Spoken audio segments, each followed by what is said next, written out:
Hello everyone. So our next point is Nicosia model of consumer decision making. This model was proposed in year 1966 by a popular consumer motivation and behavior expert Francisco Nicosia. He created this model by analyzing the marketing man's point of view, and this model tries to explain the buyer behavior by establishing a link between the organization and its consumer. The various elements of the model are observed as interacting with each other. None of the element is completely dependent or independent, as all the elements are connected. So, the Nicosia model focuses on the four fields that are field 1. It has two sub-areas which consist of consumer attributes and firm's attributes. The advertising message from the firm reaches the consumer's attitude. The consumer will develop a certain attribute depending on how the advertising message was received by him. This new attribute developed by the consumer become the input for field 2. Then next one is field 2. This field refers to search and evaluation of the advertised product by the consumer. Here the consumer confirms if there are other alternatives available. This step cultivates an intention in the mind of consumer to buy but a product. आता field 1 जर consider केलं तर field 1 कशाच्या regarding आहे, तर जेव्हा organisation किंवा एखादी कंपनी जी आहे तर ती ऍडव्हर्टाईज करते त्यांचं प्रोडक्ट, तर ते प्रोडक्ट ऍडव्हर्टाईज केल्यानंतर कंझ्युमरचा जो ऍटिट्यूड आहे दॅट इज फील्ड 1, की ती ऍडव्हर्टाइजमेंट बघून अट्रॅक्ट होत आहेत का, त्या प्रोडक्ट मध्ये किंवा त्या सर्व्हिस मध्ये इंटरेस्ट शो करतायत का. फील्ड 2 मध्ये काय आहे की कंझ्युमरला प्रोडक्ट कळलेलं असतं किंवा ते ऍडव्हर्टाइजमेंट बघितलेले असतात, पण त्याचे अल्टरनेटिव्ह मार्केटमध्ये अवेलेबल आहेत का, तर हे कंझ्युमर शोधतो. त्याच्यानंतर field 3 and field 4. Field 3, this field involves the decision making by consumer on the field act to buy. Here, the consumer is motivated to buy a product. However, if the consumer is not motivated, he will not buy product. Field 3 मध्ये एकतर product किंवा service जी आहे तर ती त्यांना चांगली वाटली किंवा ती बेस्ट आहे असं त्यांचं परसेप्शन असेल, तर ते प्रोडक्ट बाय करतात किंवा रिफ्यूज करतात.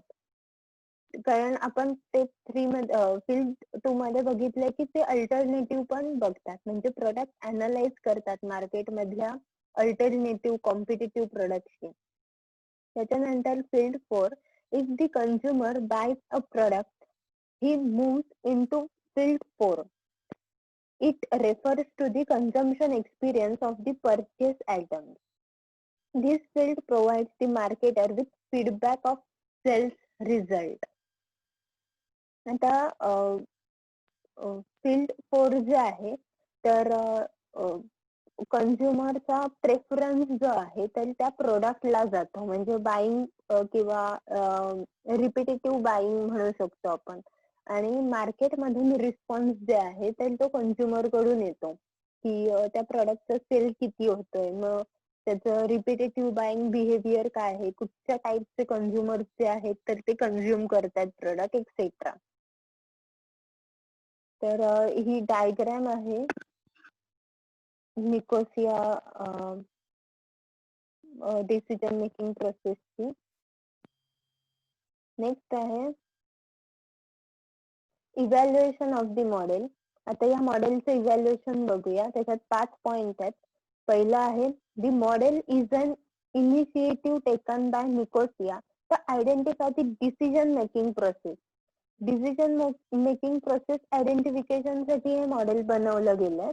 त्याच्यानंतर it also highlight the role perform by the marketing firm.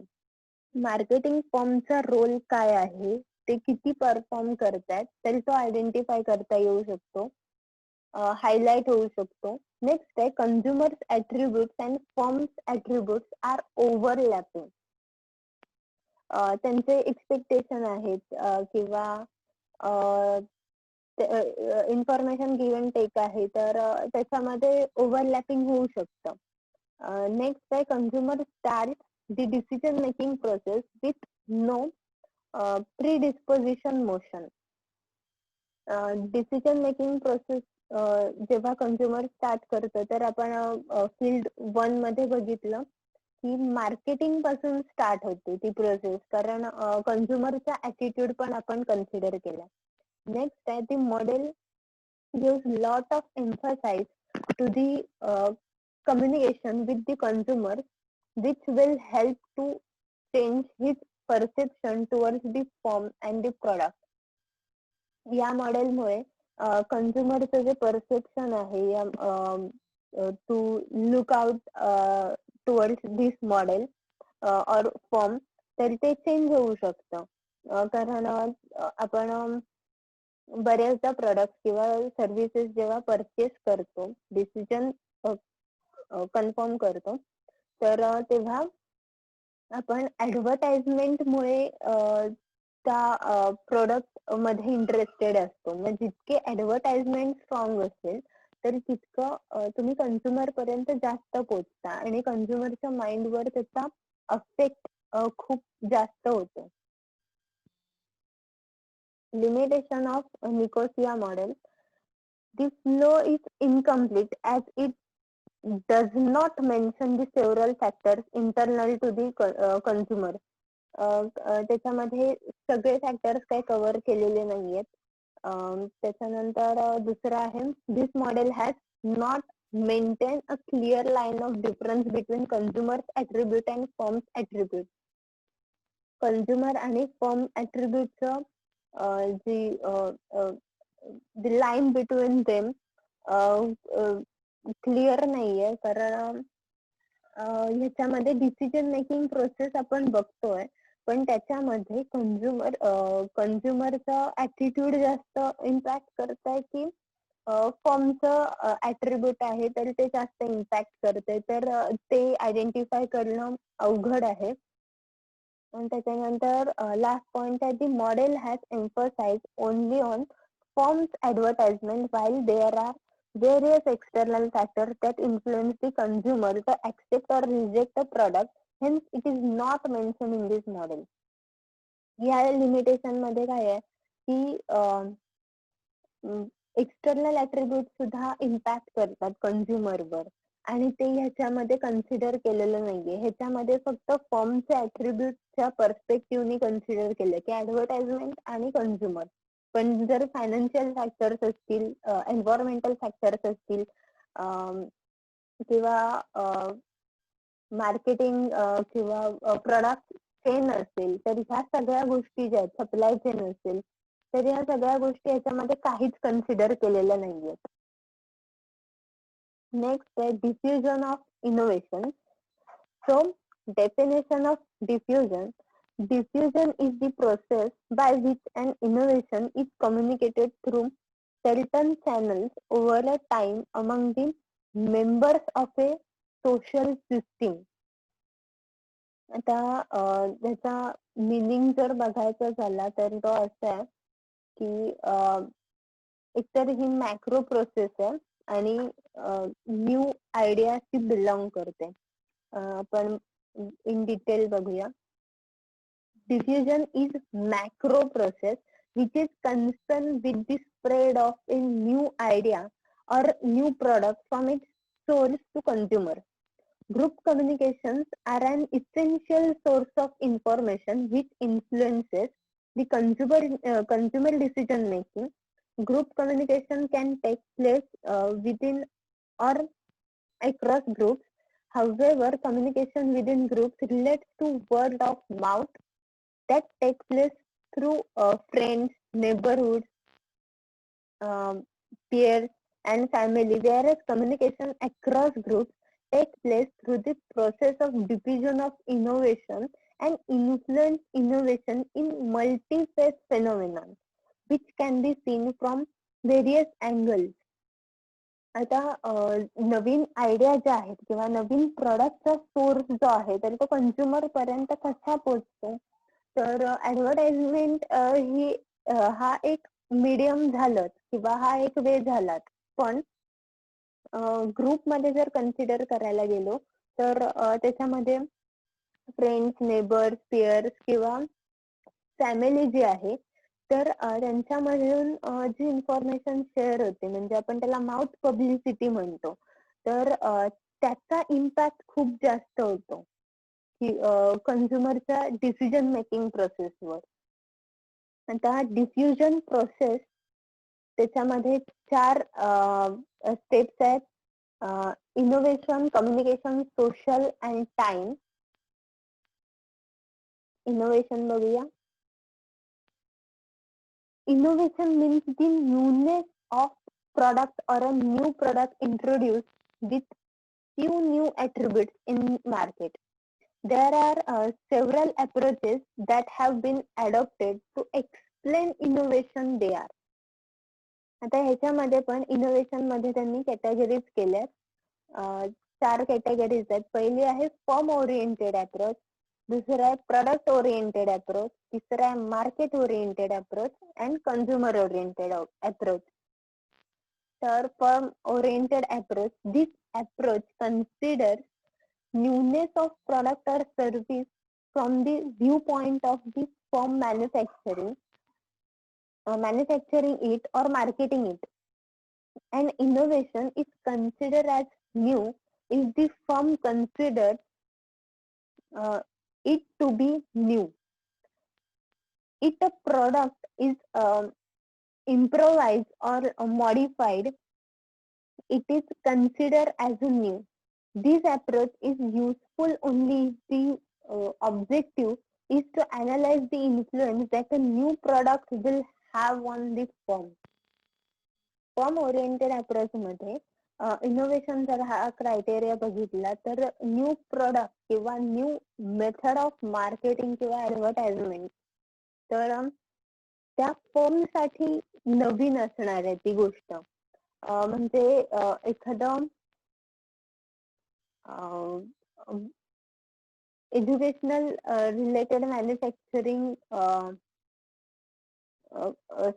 Book printing बघूया आपण. तर त्या प्रेसमध्ये फक्त एज्युकेशनल बुक्स आहेत तर ती प्रिंट होत असतील किंवा ते त्यांचं पब्लिकेशन असेल. पण ते त्याच्यामध्ये नवीन काय आहे तर ते वेगवेगळे नॉवेल्स जेव्हा प्रिंट करायला घेतील तर हे त्यांच्यासाठी न्यू आहे.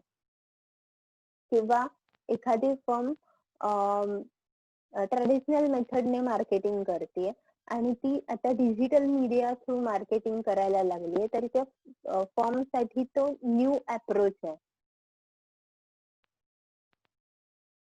त्याच्यानंतर आहे प्रोडक्ट ओरिएंटेड अप्रोच. ह्याच्यामध्ये पुन्हा 3 कॅटेगरीज आहेत. आपण एकच एक्झाम्पल त्याच्यासाठी ऍप्लिकेबल करणार आहोत 3 कॅटेगरीज साठी. Product oriented approach, this approach focuses on the attributes that are present in the product and the impact it is probably going to have on consumers' established buying patterns. Product innovation can be of 3 types. First one is a continuous innovation.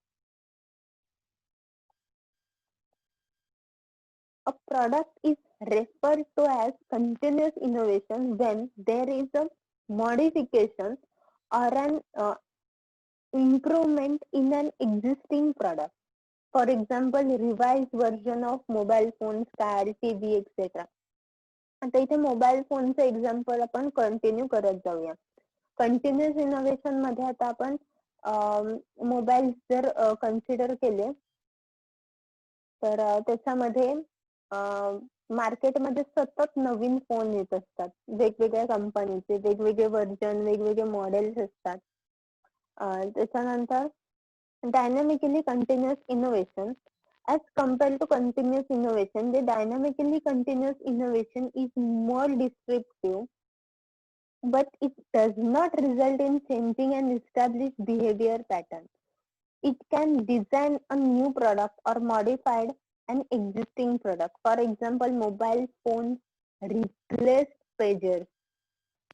Pagers जे use केले जायचे message sending साठी, तर आता mobile फोननी पेजर्सला replace केलंय. म्हणजे एकतर नवीन product असं तयार केलं जाईल की आधीचं प्रॉडक्ट ची गरजच लागणार नाही, किंवा आधीच्याच प्रॉडक्ट मध्ये असं काहीतरी इनोव्हेशन करायचं की त्याचं ओल्ड व्हर्जन यूज करायची वेळ येणार नाही. त्याच्यानंतर discontinuous innovation. This compels the consumers to adopt new behavior patterns pertaining to usage and consumption. For example, mobile phones reduce importance of landline phones. Postal mail is used less due to emails. आता new behaviour pattern जर आपण consider केले, तर आता आपण landline phone use करत नाही, आता सगळ्यांकडे मोबाईल फोन आहे. त्याच्यानंतर आता आपण पत्र वगैरे पाठवत नाही, म्हणजे पोस्टल मेल्स यूज करत नाही. इन्स्टेड ऑफ इट आपण ईमेल्स यूज करतो किंवा मेसेज सेंड करून टाकतो. नेक्स्ट आहे market oriented approach. This approach focuses on the newness of the product with reference to how much exposure consumers have the new product. Market-oriented definition have two explanations.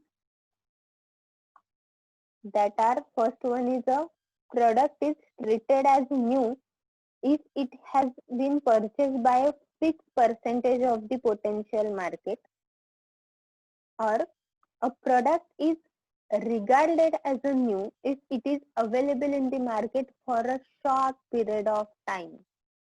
आता ह्याच्यामध्ये जर म्हणजे market oriented approach जर आपण consider केला, तर जे innovative किंवा न्यू प्रोडक्ट जे आहे तर त्याचे पर्सेंटेज फिक्स असतो. पोटेन्शियल मार्केटमध्ये किती पर्सेंटेज प्रोडक्ट विकलं जाईल, किंवा दुसरा क्रायटेरिया जर कन्सिडर केला तर ते मार्केटमध्ये किती अवेलेबल होते within short period of time, की पूर्ण मार्केट ते टेक ओव्हर करू शकतं. नेक्स्ट आहे consumer oriented approach. Based on the potential consumer's perception, the newness of the product will be accepted. This means newness is not based on physical features or the market realities, but on the consumer's judgment about the product. आता consumer oriented approach जर consider केला तर कंझ्युमरचा approach कसा असणार आहे, तर एक तर नवीन प्रोडक्ट आहे म्हणून ते क्युरिओसिटी म्हणून ते प्रोडक्ट बाय करू शकतात, हा पॉझिटिव्ह अप्रोच झाला, किंवा रिजेक्ट करू शकतात.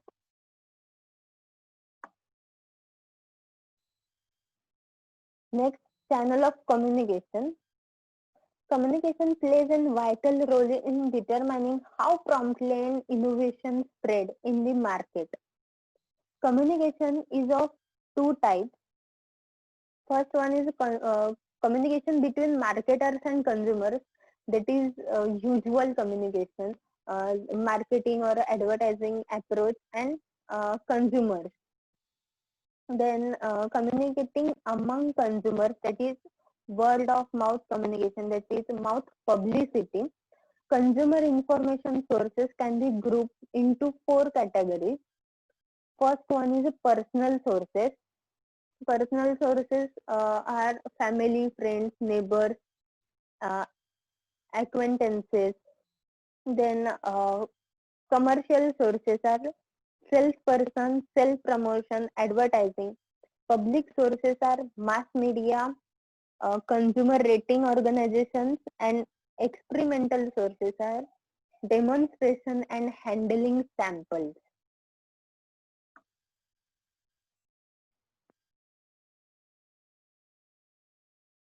Next point is social system. The diffusion of new product or consumer behavior prevails in a social system. The social system is a physical, social or cultural environment to which the consumers belong or within which they function. The orientation of social system, its values or norms are likely to influence the acceptance or rejection of new products. The social system acts as boundary within which the diffusion of new products must exist.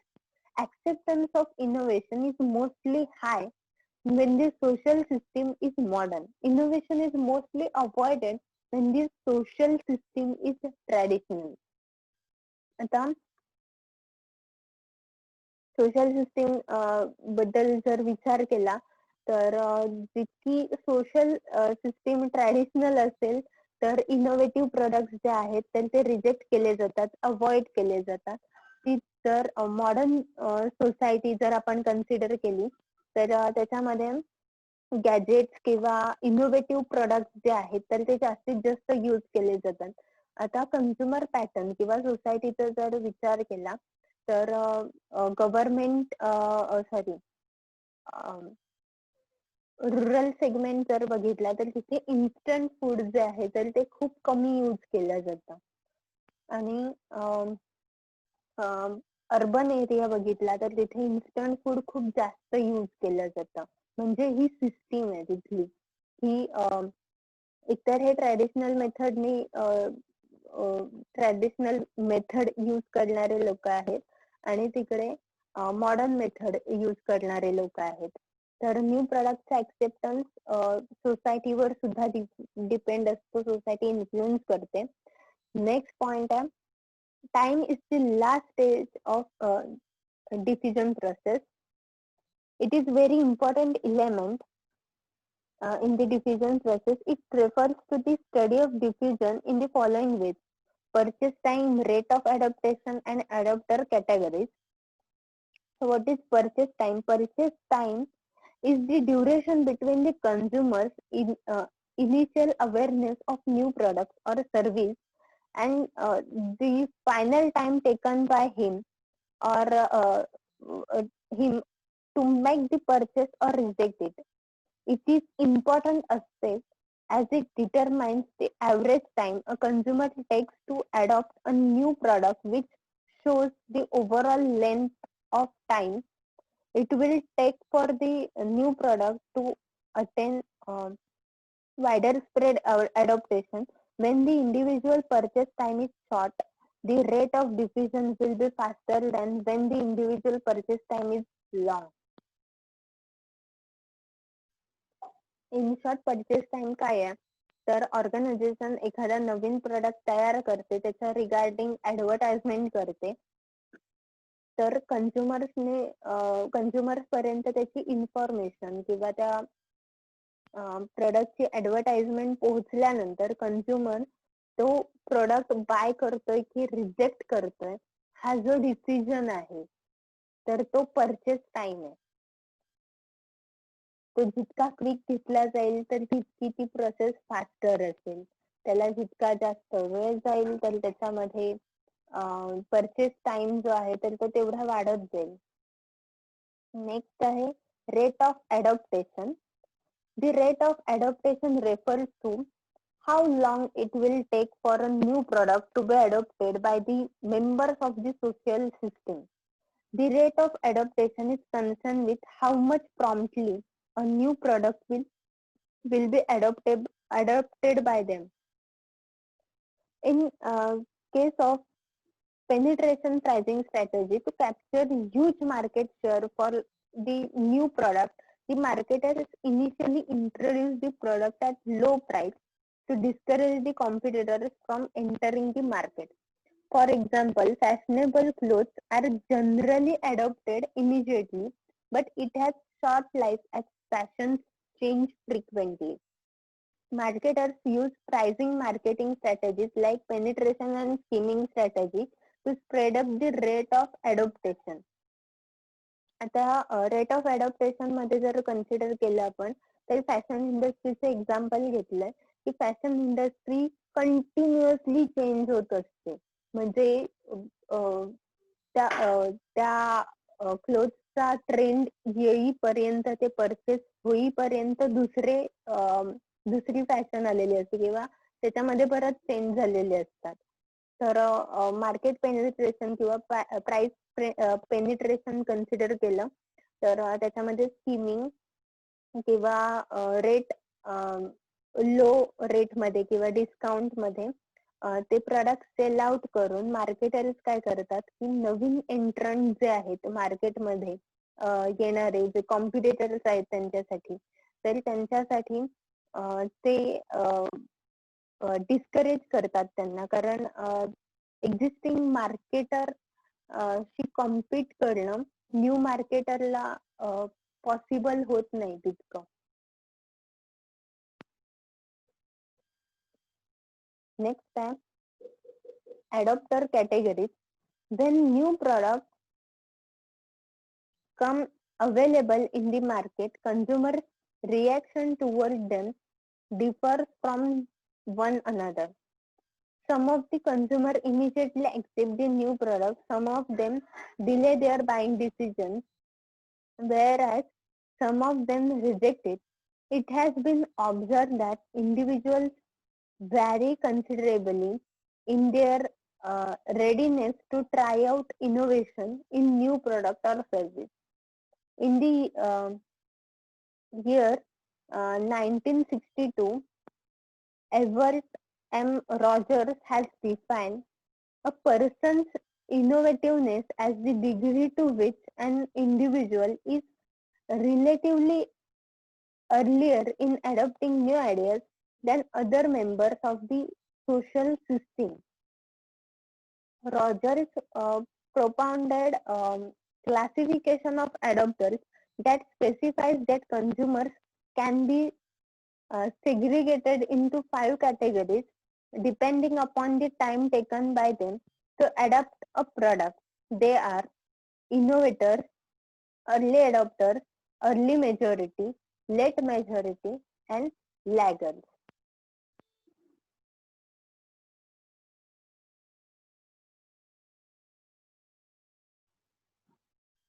The diagram is innovators, early adopters, early majority, late majority, and laggards. Innovators are people who almost have an obsession to try new ideas and products. They undoubtedly accept new ideas and always have willingness to try new products. They are financially sound, more educated, outgoing, and more active, and normally follow lifestyle that suits the high social class. Innovators मध्ये नवीन product किंवा नवीन system जी आहे तर ते product किंवा services त्यांना try करायचे असतात. तर फायनान्शियली साऊंड असलेली लोक असतात ही, म्हणजे आपण हाय क्लास सोशल पीपल म्हणू शकतो, की ते नवीन नवीन प्रोडक्ट जे आहेत तर ते अडॉप्ट करतात लगेच. म्हणजे मार्केटमध्ये नवीन प्रोडक्ट आला की ते लगेच परचेस करतात. Next आहे early adopters. Early adopters consist of next 13.5% of the consumers who adopt the new product or new idea. In the case of consumers, do not instantly jump into purchasing when the product is just launched in market. Here the consumer may indulge in buying the new product reasonably early, but only after meticulously verifying and collecting information about it from reliable sources. Early adopters rely more on group norms and values. They are recognized as opinion leaders in their community and social circle. Early adopters जे आहेत तर ते 13.5% consider केलेत. तर ते मार्केटमध्ये product आल्यानंतर लगेच परचेस करायला जात नाहीत. मग जे रेफरन्स ग्रुप असतात त्यांचे तर किंवा ओपिनियन लीडर असतात किंवा आपण रिव्ह्यूज कन्सिडर करू शकतो की ते बघितल्यानंतर मग ते परचेस डिसिजन जो आहे तर तो घेतात. त्याच्यानंतर आहे early majority. Early majority consist of next 34% of the consumers who adopt the new product. Early majority consumers gather more information, also evaluate more brands about the new product before making a decision. These people do not get swayed easily by new products or innovation. They prefer to take suggestions from others who have already experienced the product. आता ह्याच्यामध्ये information जी आहे तर ती collect केली जाते ह्या टाईपच्या consumers कडून. ते प्रॉडक्ट किंवा एक्झिस्टिंग अवेलेबिलिटी ऑफ प्रॉडक्ट और अल्टरनेटिव्ह प्रॉडक्ट जे आहेत तर ते अनालाइज करतात, त्याचे रिव्ह्यूज चेक करतात. त्यांचं फक्त माउथ पब्लिसिटीवर ते डिपेंड राहत नाहीत, स्वतः क्रॉस चेक करतात आणि मग तो प्रॉडक्ट बाय करून एक्सपिरियन्स करतात. त्याच्यानंतर आहे late majority. Late majority consist of 34% of adopters. These people adopt the new product only after their peers and friends have used and are satisfied. हे प्रॉडक्ट लेट मेजॉरिटी मध्ये मधले consumers जे आहेत तर ते प्रॉडक्ट कधी परचेस करतात किंवा फॅमिली आणि फ्रेंड्स मधले जर कोणी ते प्रॉडक्ट यूज केले असतील, अवेल केले असतील आणि ते सॅटिस्फाय असतील तरच ते प्रॉडक्ट परचेस करतात. आणि लॅगर्स consist of 16% of the buyers. They do not rely on group norms and values. They have the lowest socio-economic status. Their past heavily affect the current decision process. These people are very conservative and suspicious and traditional.